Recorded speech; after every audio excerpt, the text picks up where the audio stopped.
Uma boa tarde, que a paz do Senhor Jesus esteja com todos. Hoje, conforme eu havia me comprometido, estarei apresentando um resumo do método que é conhecido como histórico crítico.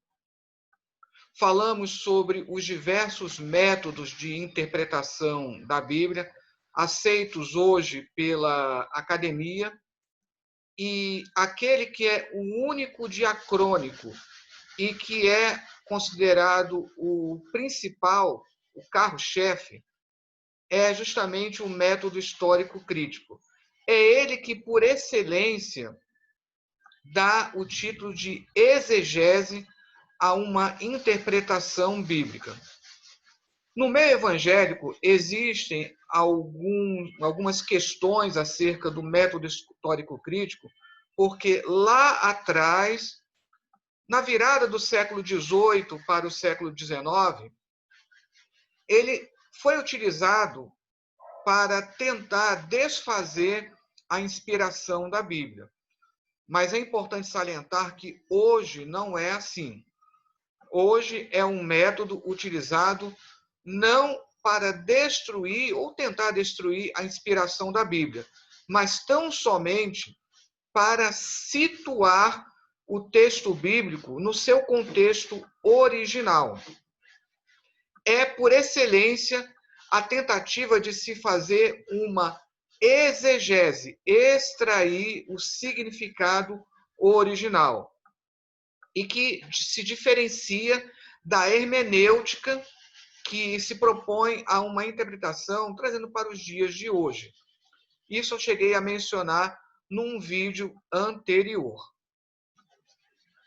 Um dos maiores expoentes hoje do método histórico crítico é um professor argentino chamado Simiano Iofré.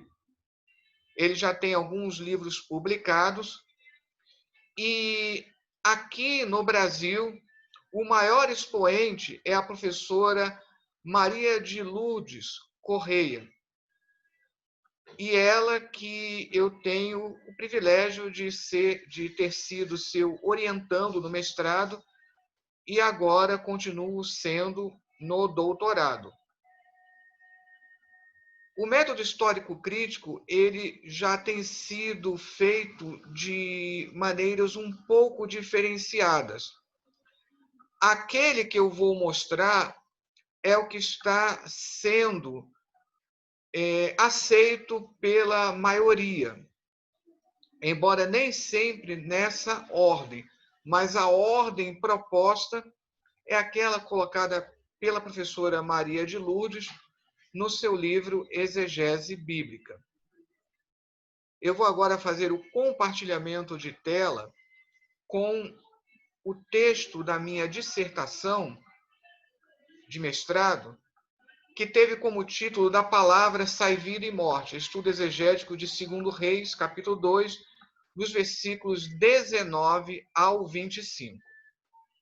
Esse método, ele, como toda exegese, ela parte do texto na língua original.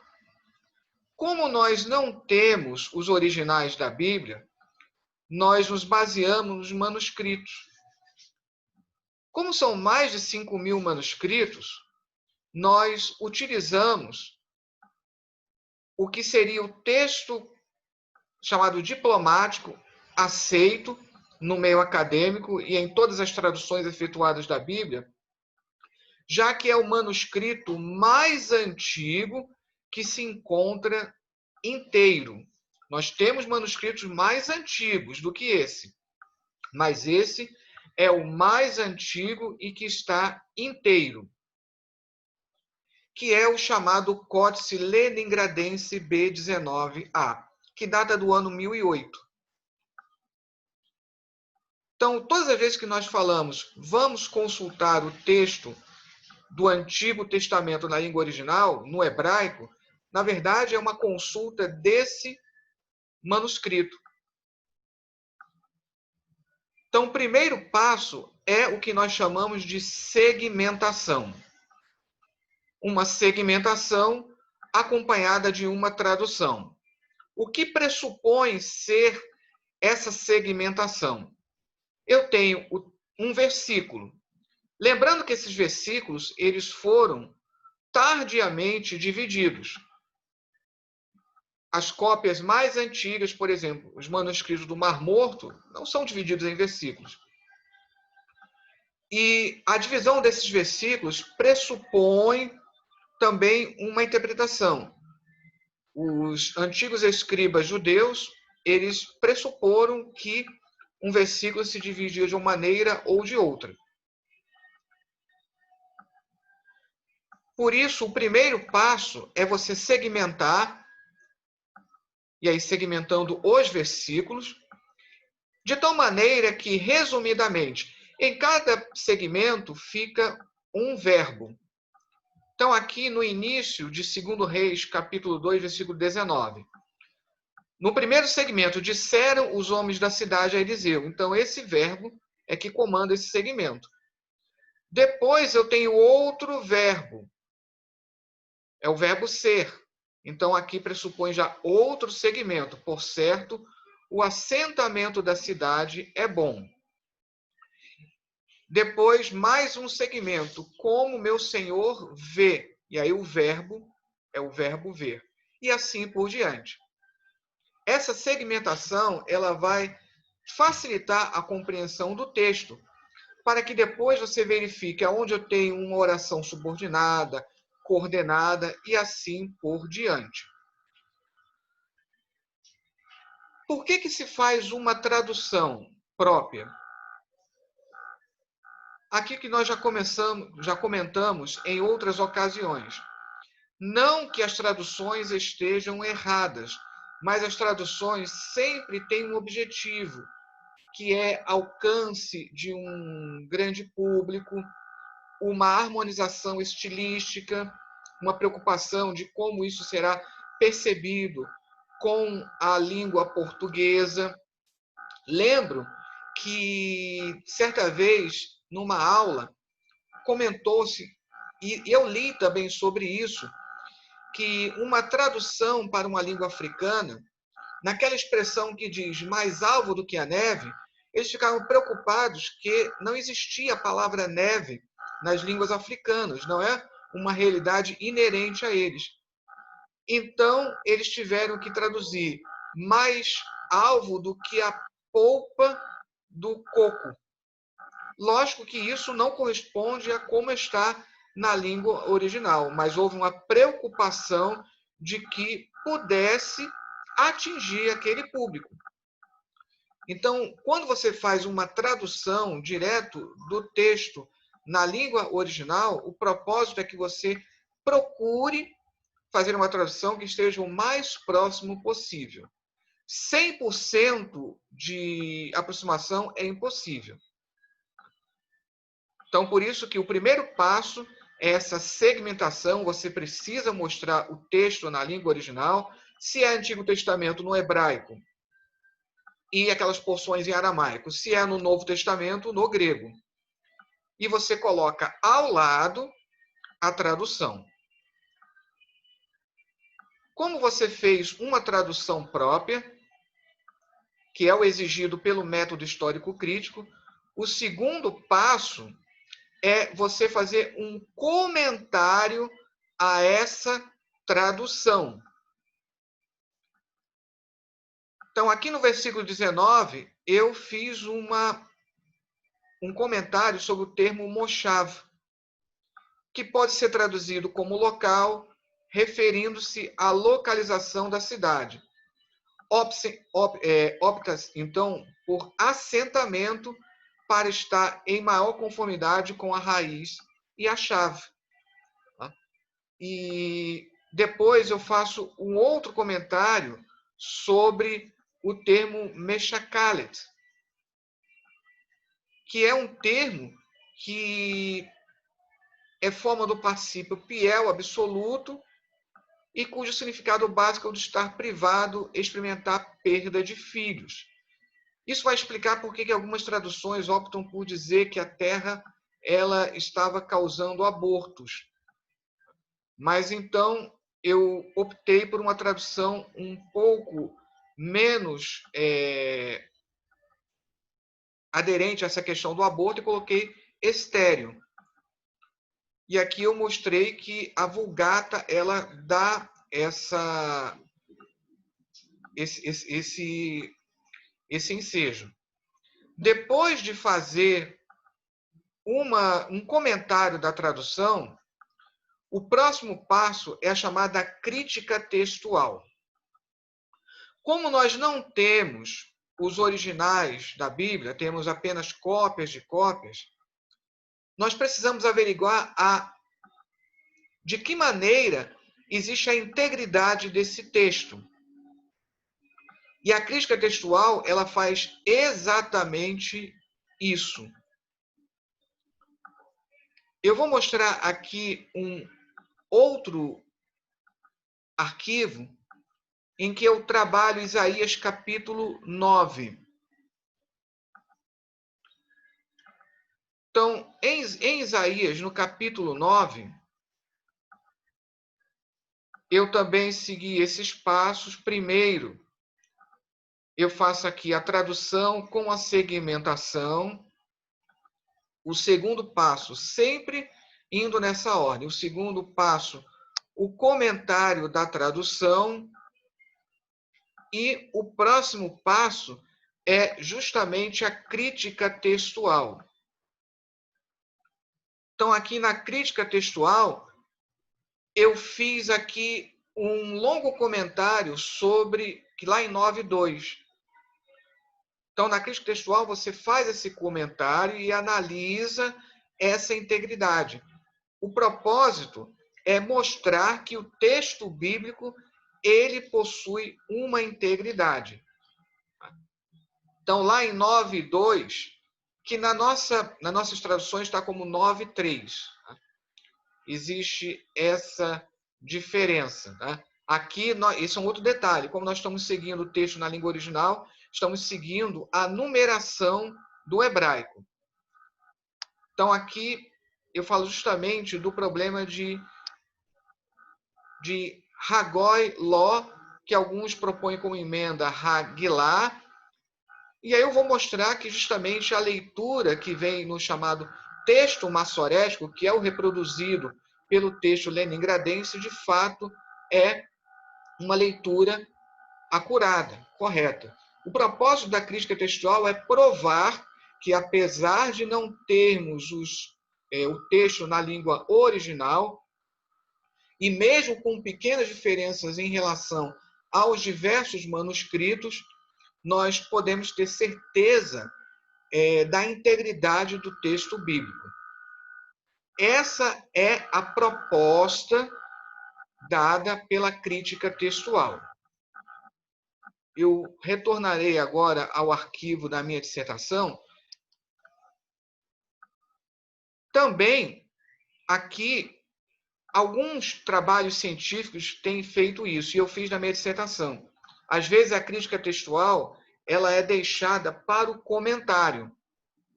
Nesse caso, eu optei por fazer dessa forma. Lá, no meu artigo sobre Isaías 9, eu deixei a crítica textual separada. Mas existe essa outra opção que eu optei na minha dissertação, de deixar a crítica textual acoplada ao comentário. Logo depois, é feita uma crítica literária e redacional. Essa crítica literária também diz respeito à questão da delimitação do texto. O texto que eu vou estudar, ele começa aonde e termina aonde? Lembrando que essa divisão de capítulos e versículos ela é bem posterior, não adianta seguir por essa divisão de capítulos e versículos. Então, nessa crítica literária, eu vou analisar: houve mudança de lugar, houve mudança de personagens. Eu não posso me basear na divisão de capítulos, nem sequer na divisão de versículos. Só para dar um exemplo, em Gênesis, no capítulo 39, o texto bíblico inicia falando de como José ele prosperava na casa de Potifar. Aí, lá no versículo 5 e 6, ele começa no meio do versículo, se eu não me engano, é o versículo 6. Ele, no meio do versículo, fala que José era formoso de aparência. E se você perceber, isso fica fora do contexto. Porque, na verdade, o contexto que fala da prosperidade de José, ele termina ali na primeira metade do versículo. A segunda metade do versículo, que fala que José era formoso de aparência, inicia um outro contexto, que é o da sedução da mulher de Potifar com José. Então, por isso que numa crítica literária, tudo isso será analisado. Pegando o exemplo do Novo Testamento, o capítulo 13 de 1 Coríntios, que fala sobre, que é o hino do amor, na verdade, ele começa no último versículo do capítulo 12. Um outro exemplo bem famoso, Isaías capítulo 53, que na verdade o contexto começa lá no final do capítulo 52. Então, a crítica literária tem esse propósito. E aqui também nós temos a crítica redacional, que na verdade é um passo que você pode colocar aqui ou não. Geralmente se diz que você coloca o passo da crítica redacional quando há muito debate. Por exemplo, o livro do profeta Isaías. Hoje já é consenso que ele não foi escrito todo ele pelo famoso profeta da época do rei Ezequias, que discípulos deram continuidade. Então, primeiro, as primeiras pesquisas abordaram que o profeta ele seria responsável até o capítulo 39. Aí, do capítulo 40 ao 55, seria um discípulo dele. E que do capítulo 56 ao 66 seria um discípulo desse discípulo. Depois, as pesquisas elas foram adiante e chegaram a identificar mais 4 escritores. E hoje já desistiram de contar. Porque, por exemplo, do capítulo 40 ao 55 já se fala de uma escola de escribas, que seria da época do exílio ou pós-exílio. Outro exemplo famoso de crítica redacional é quando se fala do Pentateuco, que já se sabe que Moisés não escreveu todo o Pentateuco.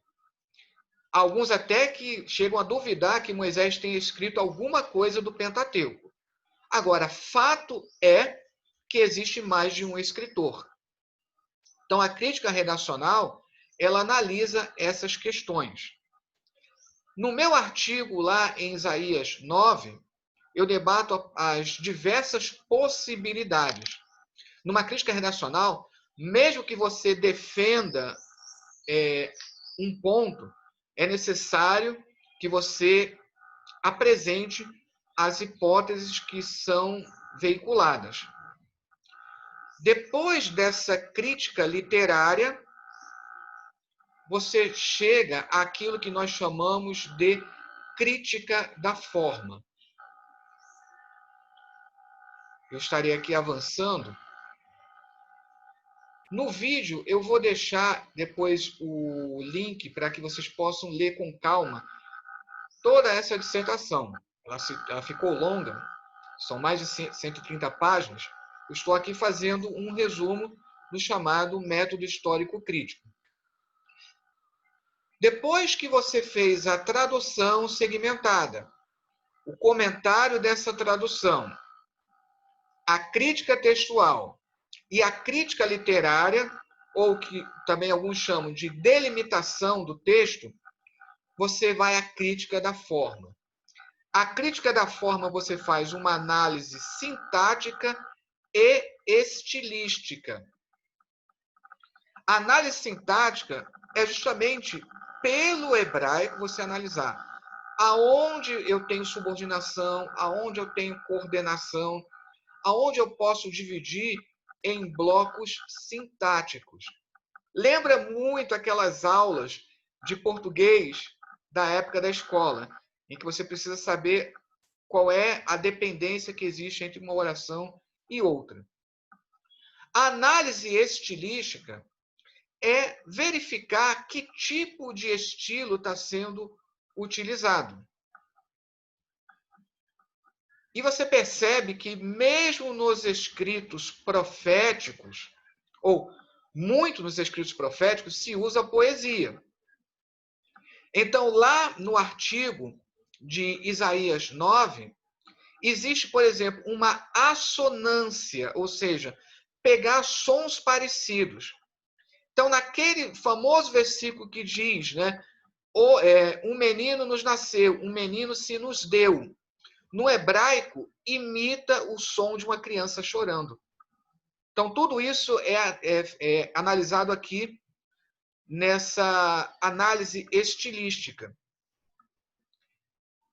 Depois dessa análise estilística, também se faz uma análise morfológica, ou seja, que tipos de palavras estão sendo utilizadas, que é também chamada de análise lexicográfica. E dentro dessa análise lexicográfica, você analisa o tipo de campo semântico. O que é o campo semântico? As palavras que são utilizadas são do campo semântico da guerra, são do campo semântico alimentar, são do campo semântico da natureza. Então, lá em Isaías 9, você tem algumas palavras do campo semântico da guerra. Botas que ruidosamente pisam. Aliás, voltando à questão da análise estilística, lá quando fala das botas ruidosamente, né, pisando, no hebraico imita o som dessas botas, né, pisando forte no solo. Então, aqui, na minha dissertação, eu mostrei que o campo semântico está ligado à natureza. Fala de terra, fala de água, fala da floresta e assim por diante. E depois que você, com essa análise lexicográfica, você vai analisando que tipo de palavras vão se repetindo, se elas vão se repetindo num ponto estratégico dentro da passagem, que nós podemos chamar de perícope também. E aí você chega à estrutura ou forma, por isso que é chamado de crítica da forma. De tal maneira que depois, a partir dessa estrutura, você faz o comentário exegético. Então, eu não posso começar logo pelo comentário exegético. Eu preciso fazer essa análise pelo método histórico crítico para depois, então, a partir dessa estrutura, fazer o comentário exegético. Hoje não se faz mais um comentário exatamente versículo por versículo, mas através dessa estrutura. Então, aqui eu achei essa estrutura, um exemplo. Eu dei como título 2 atos portentosos de Eliseu e eu encontrei 2 seções. São 2 passagens que parece que não tem nenhuma ligação uma com a outra e eu mostrei aqui que elas têm uma ligação. E é justamente essa. Ó. A primeira seção, que vai dos versículos 19 ao 22, é subdividida em 3 itens. Palavra e ação dos homens da cidade, palavra e ação do profeta e ação da palavra divina. Esse padrão eu verifiquei pela análise lexicográfica e tudo mais, que se repete dos versículos 23 ao 25. Depois de uma pequena introdução, eu tenho palavra e ação dos rapazes. Então, veja aqui, a palavra e ação dos homens da cidade. E aqui, a linha, palavra e ação dos rapazes. Depois, novamente, eu vou ter palavra e ação do profeta, como tinha aqui em cima, e depois, novamente, ação da palavra divina, e uma pequena conclusão.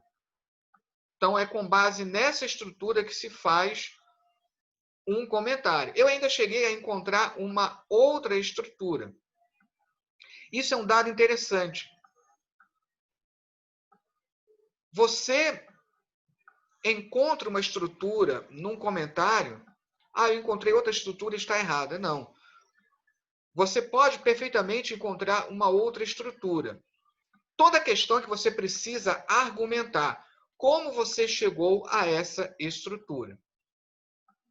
Depois da crítica da forma, o último passo sugerido para o método histórico crítico é a crítica do gênero literário, que é muito mais do que simplesmente entender se é uma prosa ou poesia, mas se é uma saga, se é uma história profética e assim por diante.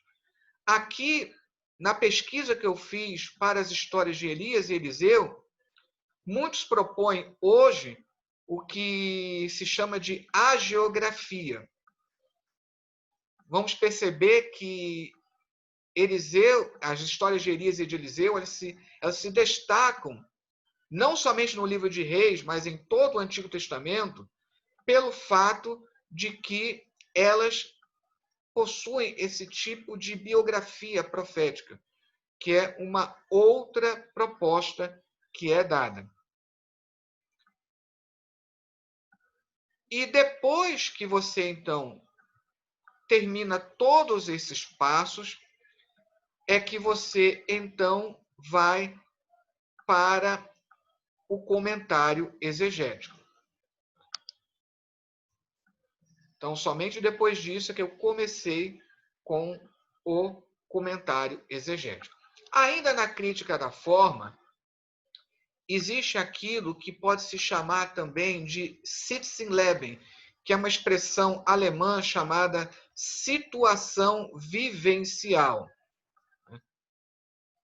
Aqui, na minha dissertação, a questão do chamado Sitzenleben, da situação vivencial, para essa passagem, essa perícope sobre Eliseu. O Sitzenleben, em função social das histórias de milagres sobre os profetas, podem ser visualizados em termos diferentes dos da veneração dos profetas por certa gente piedosa. A questão pode ser posta se atitudes de veneração teriam sido ou não importantes em modelar e transmitir, por exemplo, as histórias acerca dos feitos miraculosos de Eliseu. Parece provável que contar e recontar histórias de milagres sobre os grandes profetas do passado teria uma finalidade imediata no sentido de reforçar a instituição da profecia, a qual foi grandemente pressionada por agitação em toda parte. Então, essa aqui seria a conclusão. Qual seria o objetivo? Qual seria o objetivo para aquela época de contar essas histórias de Eliseu? Então, estaria aqui, teria uma finalidade imediata no sentido de reforçar a instituição da profecia. Por isso que ela é colocada por último, que seria o objetivo. Qual seria o grande objetivo daquela passagem? Notem, o Sitzenleben ele está diretamente relacionado à mensagem original. Como os primeiros leitores e primeiros ouvintes receberam. Qual era o objetivo inicial, que é diferente da hermenêutica. Podemos até dizer que a hermenêutica, às vezes, ela se preocupa, não que essa preocupação não seja adequada, mas, às vezes, a preocupação de trazer essa mensagem para os nossos dias corre o risco de afastar do contexto original. Então, esse é o método histórico-crítico. Eu deixarei o link para os meus 2 trabalhos que foram baseados no método histórico-crítico, sendo que a minha dissertação eu complementei com um método sincrônico. Lembrem que eu mencionei que, além do método diacrônico, o método histórico-crítico, nós temos 4 métodos sincrônicos. E dentre esses, eu escolhi a análise narrativa para completar. O que se pede hoje é, você pode completar com o método sincrônico, mas pede-se que, na medida do possível, não fique sozinho o método sincrônico. Que você inicie o trabalho com o método histórico-crítico. Isso porque ele situa. A Bíblia não foi escrita em português e inglês, ela foi escrita há mais de 2000 anos atrás. Então, o que o método histórico-crítico é justamente resgatar esse contexto histórico. Que Deus abençoe. E aí, num próximo vídeo, estaremos falando, então, da análise narrativa.